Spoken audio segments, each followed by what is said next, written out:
Le dahu, qu'est-ce que c'est? Le dahu, c'est un animal un peu mythique en fait du coin, enfin de nos montagnes en fait. C'est un animal qui présente une particularité qui est assez forte. Il a une certaine anisométrie au niveau des pattes. L'anisométrie, rien à voir avec le pastis, c'est que il a des pattes plus courtes d'un côté ou de l'autre. En fait, ça dépend. Il y a les lévogyres d'un côté et puis les dextrogyres de l'autre côté. En fait, il y en a un qui a les pattes plus courtes à gauche et l'autre qui a les pattes plus courtes à droite. Enfin, c'est-à-dire qu'en fait, ils tournent toujours dans le même sens. Donc, ils peuvent pas s'accoupler entre eux. C'est-à-dire que les lévogyres s'accouplent avec les lévogyres et puis les autres dextro avec les dextros. Parce qu'en fait, ils se retrouvent toujours nez à nez ou cul à cul, impossible de s'accoupler. Donc c'est une particularité qui est assez amusante, je dirais. Ah oui, bah là, le temps est idéal. C'est anticyclonique comme ça.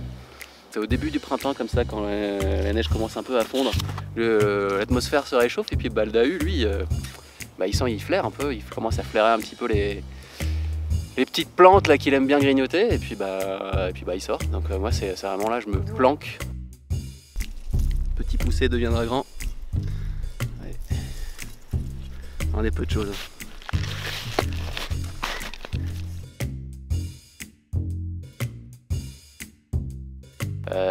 C'est la règle CSA. CSA, c'est comme camouflage. Il faut savoir que le camouflage c'est important parce que le dahu il déteste les couleurs vives. Là, typiquement, bon, j'ai un peu de rouge sur les chaussures, mais quand j'ai la raquette, il les voit pas. S pour stabilité. Important d'avoir des bâtons. C'est quand on va l'apercevoir, c'est important de savoir rester debout. Donc, avoir une bonne accroche. Accroche, j'y viens. Le troisième, A, accroche. En fait, c'est important, c'est d'être en raquette, comme j'en ai ici. Parce que quand on s'approche du dahu, puis on a une petite méthode pour l'approcher. C'est important de rester bien ancré au sol. Donc les raquettes, c'est essentiel.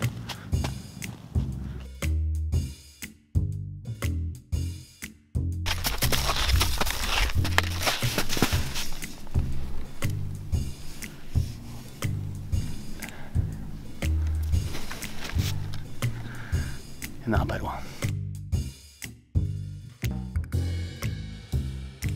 Alors moi je suis passionné du dahu depuis, je suis tombé dedans quand j'étais petit quoi. C'est mon père en fait et son grand-père était chasseur de dahu. Moi voilà, je chasse plus, enfin, je le chasse avec mon appareil photo, j'essaie de l'apercevoir un peu dans nos contrées, mais surtout moi je suis vegan en fait, donc la chasse je suis un peu contre. Même si apparemment le dahu c'est une viande qui est assez tendre et délicieuse. Mais bon voilà, j'ai des principes, je m'y colle quoi.